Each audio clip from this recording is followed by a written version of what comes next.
তো hello everyone, সকলে কেমন আছেন? আশা করছি সকলে খুব ভালো আছেন। আমরাও খুবই ভালো আছি। দেখতে পাচ্ছেন সন্ধেবেলা ইফতারের জন্য ফল কেটে নেওয়া হয়েছে। এই দেখতে পাচ্ছেন এখানে ঝাল দেওয়া হচ্ছে, আর এখানে বেসন আছে, এখানে সব ঝাল দিয়ে দেওয়া হচ্ছে। এই দেখতে পাচ্ছেন, আর এখানে পেঁয়াজ দিয়ে দেওয়া হচ্ছে স্বাদ মতন। আপনারা নিজের পরিমাণ মতন আপনারা পেঁয়াজ ঝাল দিয়ে দেবেন।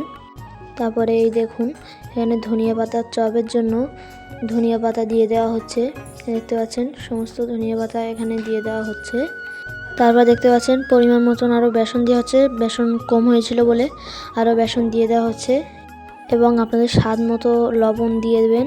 দেখতে পাচ্ছেন এখানে লবণ দিয়ে দেওয়া হয়েছে।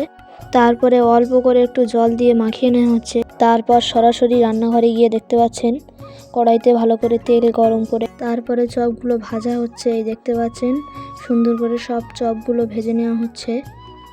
এই দেখতে পাচ্ছেন চপগুলো সুন্দরভাবে ভাজা হয়ে গিয়েছে। এবার চপগুলো তুলে ফেলা হবে। দেখতে পাচ্ছেন সব চপগুলো তুলে ফেলা হচ্ছে। আপনারাও বাড়িতে এটা ট্রাই করে দেখতে পারেন। আজকের ভিডিওটি এই পর্যন্তই। সকলে ভালো থাকবেন, সুস্থ থাকবেন এবং আমাদের চ্যানেলটিকে লাইক, কমেন্ট, শেয়ার এবং সাবস্ক্রাইব করে আমাদের পাশে থাকবেন।